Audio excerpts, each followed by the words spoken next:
Best-selling author and YouTube video blogger John Green is definitely a huge superstar with young fans. And the latest movie adaptation of his best-selling novel Paper Towns follows the adventures of a teenager on a quest to find his missing neighbor after she suddenly disappears. Hi, I'm John Green. You're watching Made in Hollywood, and here's a scene from Paper Towns. What the? Margot? I need to borrow your car. What? I have 9 things I need to do tonight, and more than half of them require a getaway driver. I think you found out that you were going to star in Paper Towns while you were working on The Fault in Our Stars.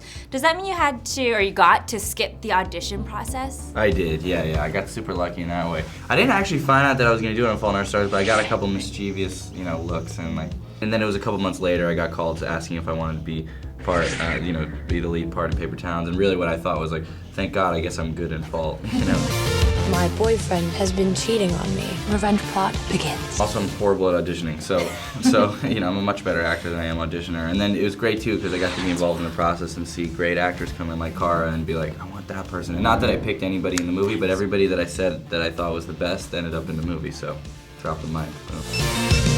It's not as weird as it looks. Still weird. It's so great that because of the success of The Fault in Our Stars. Really well done. Yes. I got the title right. John was just telling me about how people were getting the title wrong originally. But because of its success, now it has opened up this opportunity for more of your books to become movies. Yeah. Now, are you going to write more books that you think will eventually become movies? That's a good question. I don't think so. I mean, I have a very textual imagination. I don't have a particularly visual imagination. I'm really lucky that Weber and Neustadter, the brilliant screenwriters, have been able to turn my books into wonderful screenplays. But I'm just trying to, in working on books now, I'm just trying to live inside the world of words. If someone wants to make a movie of it later, then we'll have that discussion. But the book has to live as a book. What the? We're ninjas. I feel my heart beating in my chest. That is the way you should feel your whole life. Beautiful. It's a paper town. Paper houses and paper people.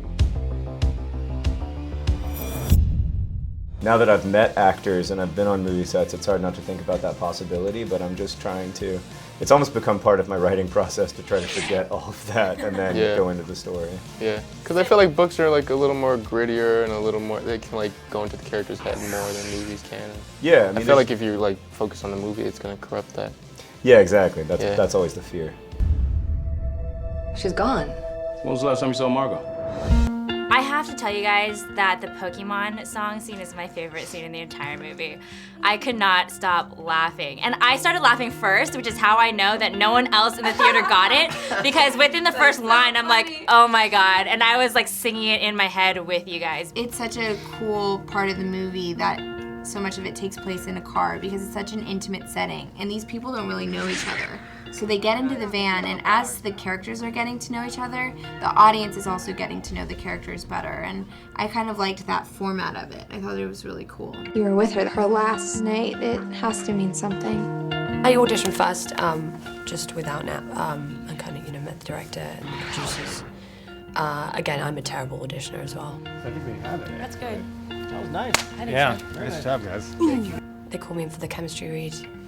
Again, I think we were both pretty nervous. We were both couldn't stop speaking and we kind of had a good energy, very similar energy. I think when I got in there, I thought, oh my God, if they put me in this movie, it's going to be so funny because we're going to be so distracted. I think we could go upstairs and go into Margot's room and check around. I found something. An address. Did she ever say anything to you about an abandoned building? Margot? Guys? You'll go to the Paper Towns and you'll never come back. The film is really about these preconceived notions of people. So based off of what people might guess about you when they first meet you, what is something that they wouldn't guess? Because I barely know you, so what is something that I wouldn't guess about each of you? I'm a huge fan of a 4th tier English football club called AFC Wimbledon. Interesting. Yeah, okay. I fly to England to watch their games. I was a gymnast for 9 years. Really? Yeah. Wow. I was. No Olympics? No. No. Not if I can help it. I grew up riding horses, so I was an athlete for 8 years before I started acting. How fun. Yeah. I love know horses. you wouldn't know it just by looking. Something that you wouldn't know about me. I don't really know. Is there anything? There's a lot I don't know about you. I know a lot about astrology. That's And that. not that I like, you know, necessarily agree with a lot of it. I just You know. like it. You agree with it a little. Oh my god, I can get in. So close the door. shoulders? Larry, did you get close the door? I think everybody thinks Cara's really weird, but she's actually really sweet and sensitive. Weren't you the one who was like, you're not weird, you're just crazy? Yeah, exactly. She's crazy, but she's not weird. I miss her. I miss her too. If I don't find Margot, it's all for nothing. You have to get lost before you find yourself.